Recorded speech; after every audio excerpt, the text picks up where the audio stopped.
नमस्कार, एक बार फिर से आप सभी का बहुत बहुत स्वागत है। सामाजिक स्वास्थ्य जन जागरूकता अभियान कार्यक्रम को त्वरित गति प्रदान करते हुए स्वास्थ्य से संबंधित बहुमूल्य सुझाव लेने के लिए आज हम एक ऐसे चिकित्सक से आपको मैं मुलाकात करा रहा हूं जो कि सिवान, छपरा, गोपालगंज यानी सारण प्रमंडल में, जहां तक मेरी व्यक्तिगत जानकारी है, न्यूरो के क्षेत्र में ऐसे कोई विद्वान डॉक्टर नहीं है। और यहाँ न्यूरो से संबंधित समस्या के समाधान हेतु बहुत सारे मरीज पटना, गोरखपुर और अन्य राज्यों में जाते हैं, लेकिन जानकारी के अभाव में बहुत सारे लोगों का शोषण और दोहन होता है, परेशानी भी होती है। लेकिन मंगलम हॉस्पिटल सिवान की बात करें तो यहाँ प्रत्येक शुक्रवार और शनिवार को प्रोफेसर डॉक्टर आनंद कुमार उज्ज्वल अपना बहुमूल्य समय देते हैं, जो सिवान वासियों के लिए बहुत बड़ी खुशखबरी है और काफ़ी सौभाग्य की भी बात है। क्योंकि न्यूरो फिजिशियन की बात करें तो यहाँ न्यूरो फिजिशियन सिवान में मात्र एकलौता अभी प्रोफेसर डॉक्टर आनंद कुमार उज्ज्वल हैं। तो आइए डॉक्टर साहब से जानते हैं कि सर, मस्तिष्क एवं नस की बात होती है न्यूरो के क्षेत्र में, और ये ब्रेन और वेन्स, इसमें बहुत सारी समस्या आती है और लोग परेशान होते हैं। तो क्या कुछ कहना चाहेंगे, अगर कोई व्यक्ति न्यूरो की समस्या से ग्रसित है तो इसके लिए प्रॉपर किस तरह का मतलब चेकअप होना चाहिए और क्या इसके लिए सुझाव देंगे? न्यूरो में जानते हैं सिवान में तभी तक कोई न्यूरो का डॉक्टर नहीं है जी। और हमारे सिवान का जो भी पेशेंट है लखनऊ, दिल्ली, गोरखपुर या पटना चले जाते हैं जी। अभी आज के दौर में न्यूरो में जो सबसे most of the common disease जो है लकवा, जिसको हम इंग्लिश में पैरालिसिस बोलते हैं, उसको अभी और स्टैंडर्ड में जाइए तो उसको हम लोग बोलते हैं इस्केमिक स्ट्रोक होता है जी, हेमोरेजिक स्ट्रोक होता है। तो जो भी स्ट्रोक होता है तो मतलब कि लकवा का मेन कारण होता है आपको स्ट्रोक ही होता है जी।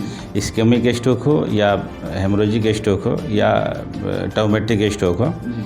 जब स्ट्रोक होता है तो एक साइड या दोनों साइड में हाथ पैर में अज्ञानता आ जाती है, वीकनेस आ जाती है, दुर्बलता आ जाती है जी। तो ये स्ट्रोक है, इसको हम लोग ग्रामीण भाषा में लकवा बोलते हैं। इसको छोड़ के चलिए फिर आपको मिर्गी, हम लोग मिर्गी को इंग्लिश में एपिलेप्सी बोलते हैं। एपिलेप्सी में भी non epileptic seizure, conversion disorder, epilepsy, ये सब इंग्लिश वर्ड्स हैं जिसको हम लोग साधारण भाषा में मिर्गी बोलते हैं जी। तो मिर्गी का भी यही समस्या, कुछ भी होता है तो सिवान में सब लोग देखते हैं, लेकिन नहीं होता है तो फिर गोरखपुर, पटना, वहीं लखनऊ फिर जाना पड़ता है। फिर चलिए आपको माइग्रेन जो होता है, मस्कुलर हेडेक, माथा में दर्द, माथा घूरना, ये सब न्यूरो में ही है। उसके अलावा आपको डिजीनेस है, भटाइगो है, जो माथा घूरता है, माथा घूर के पेशेंट बेहोश हो जाता है, गिर जाता है। उसके बाद पेशेंट को नींद नहीं आना, एंजाइटी, डिप्रेशन, नींद नहीं आता है।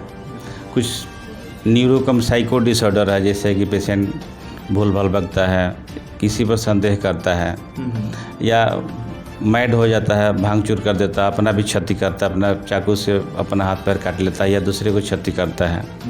ऐसा भी होता है कि कोई सुसाइड कर लेता है, फांसी लगा लेता है या दूसरे को हत्या कर देता है। ये न्यूरोकम साइको डिजीज में है। इसके अलावा अगर लोअर लिम्ब में चलिए तो कमर में दर्द, गला में दर्द, हाथ पैर में झिनझिनी, गिनगिनी, सून हो जाना, ये सब बहुत सारा पेरिफेरल न्यूरोपैथी हम लोग बोलते हैं अंग्रेजी में। डायबिटिक न्यूरोपैथी के ये है, डायबिटिक न्यूरोपैथी के एक डिपार्टमेंट में आता है जिसको हम लोग न्यूरोपैथी, ऑटोनोमिक न्यूरोपैथी, बहुत सारे न्यूरोपैथी के नाम से जानते हैं। तो ये सब कॉमन डिजीज है न्यूरो में। सर, एक सवाल बहुत महत्वपूर्ण है, क्योंकि हम लोग लगातार सर्वेक्षण करते हैं, ग्राउंड पर जा कर के जानने की कोशिश करते हैं। क्योंकि मेडिकल का जो क्षेत्र है बहुत एडवांस है और बहुत आज के समय में इसका दायरा बड़ा हो गया है। जिस तरह से विज्ञान का विकास और विस्तार हुआ है, इसी तरह से लोगों को भी सोच का विकास और विस्तार होना जरूरी है। क्योंकि बहुत सारे ऐसे लोग हैं जो किसी भी डॉक्टर से जा कर के किसी भी मर्ज का इलाज करा लेते हैं, लेकिन होना यह चाहिए कि जो विशेषज्ञ चिकित्सक हैं इस क्षेत्र में, उन्होंने विद्वता हासिल की है और इसके विशेषज्ञ हैं, उनसे ही मिला जाए। तो एपिलेप्सी, पैरालिसिस, इस तरह के तमाम चीज़ों का आप चर्चा कर रहे हैं, तो ये जानना जरूरी है या सुनिश्चित करना जरूरी है कि हाँ, इसके ये विशेषज्ञ डॉक्टर हैं। तो प्रोफेसर डॉक्टर आनंद कुमार उज्ज्वल के बारे में लोग जानते हैं कि आप जो है DM है न्यूरोलॉजी में, और न्यूरोलॉजी की बात जब आती है तो इसमें बहुत सारी समस्याएं आती हैं, जिसका क्षेत्र बहुत बड़ा है। अगर चर्चा करें तो काफ़ी लंबा समय लग जाएगा। लेकिन लोगों को मैं बताना चाहूँगा कि मिर्गी, लकवा, पागलपन, मेंटल डिसऑर्डर, इनसोम्निया, नींद न आना, सिर दर्द, कमर दर्द, गर्दन दर्द, घुटना दर्द, ब्रेन स्ट्रोक, ये बहुत सारे मतलब जो है बीमारियां हैं जिससे लोगों को जूझना पड़ता है और परेशान होना पड़ता है। तो अगर कोई व्यक्ति या महिला हो या पुरुष हो, अगर इस कार्यक्रम को आपको देख रहे हैं, सुन रहे हैं और प्रोफेसर डॉक्टर आनंद कुमार उज्ज्वल से बहुमूल्य परामर्श लेना चाहते हैं, तो इसके लिए शुक्रवार और शनिवार को डॉक्टर साहब से मिलना होगा।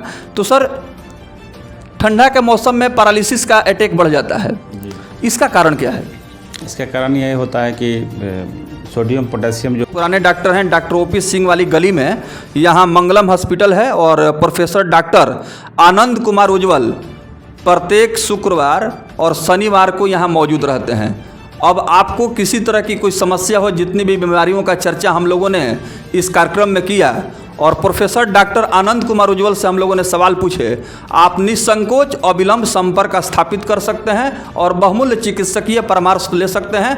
किसी प्रकार की कोई व्यवधान समस्या नहीं होगी और निश्चित रूप से एक नई जिंदगी मिलेगी और एक नया सोच विकसित होगा, समस्याओं का समाधान होगा। कार्यक्रम में सर आप शामिल हुए, इसके लिए हमारी पूरी टीम की तरफ से डॉक्टर साहब आपको बहुत बहुत धन्यवाद। जी, आपको सबके लिए धन्यवाद। मीटिंग होती है तो पसीना के माध्यम से सोडियम का लेवल थोड़ा कम हो जाता है बॉडी में, और वहीं जब स्वेटिंग नहीं होती है तो ठंडा के मौसम में सोडियम का लेवल बॉडी में बढ़ जाता है, जिसके वजह से स्ट्रोक के चांस ज़्यादा, मतलब कि प्रेशर जब बढ़ेगा तो स्ट्रोक होने के चांस ज़्यादा बढ़ जाती है। यही मेन कारण है कि ठंडा के मौसम ज़्यादा स्ट्रोक होती है।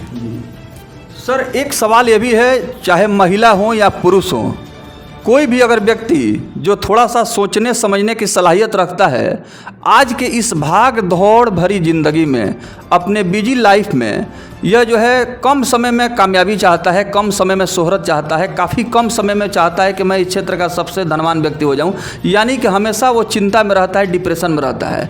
नतीजा ये होता है कि उसकी इच्छा पूर्ति जब नहीं होती है तो वो किसी भी हद तक जाता है और अपने ब्रेन को और अपने सोच को नियंत्रण में नहीं रखता है।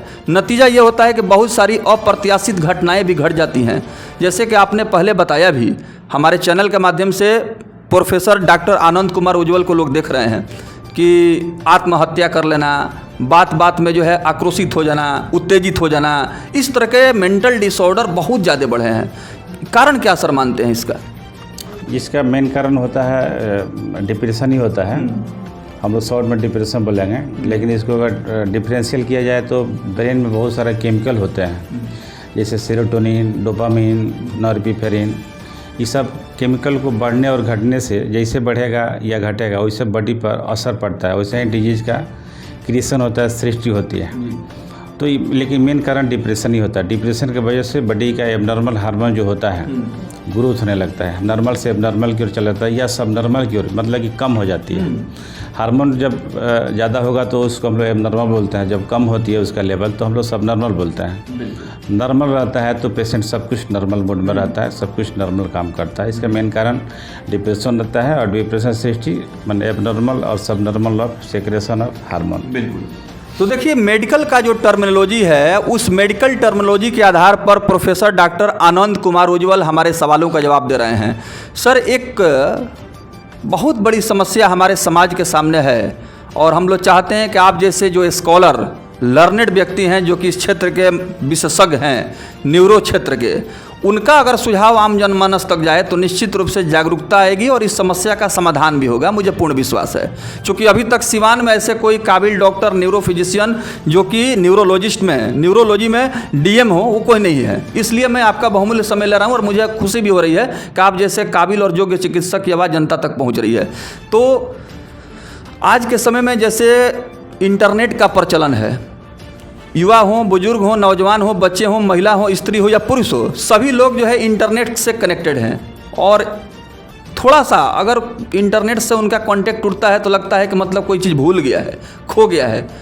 तो ऐसे में हम देखते हैं कि टीवी है, सीरियल है, फिल्म है, उस तरह में जो फिल्म वगैरह दिखलाया जाता है सीरियल में, कुछ लोगों का ये प्रतिदिन आदत हो जाता है, देखते देखते उसी तरह का वो आचरण करना शुरू कर देते हैं। हालांकि वहाँ डुप्लीकेट चीज़ दिखाया जाता है, हकीकत नहीं है। लेकिन वो लोग हकीकत में अपनी ज़िंदगी में उतार लेते हैं। इस तरह के केस ज़्यादा आते हैं और इस तरह की घटना भी घर में घट रही है, क्या कहेंगे? जी, इसमें मेन देखा जाए तो इसको ये एक तरह का एडिक्शन है और अच्छा से देखा जाए तो पैथोलॉजिकल चेंज होती है, ब्लड में लिथियम लेवल कम हो जाता है। तो इसका ट्रीटमेंट यही रहेगा कि पेशेंट को सबसे पहले टीवी से दूर रहे, मोबाइल से दूर रहे। जितना दूर रहेगा उतना लिथियम लेवल नॉर्मल रहेगा और हार्मोन लेवल भी ठीक रहेगा। यही है इसका। तो आज हम थे मंगलम हॉस्पिटल सिवान और हॉस्पिटल रोड पकड़ी मोड़ सिवान। पकड़ी मोड़ से 50 कदम पूरब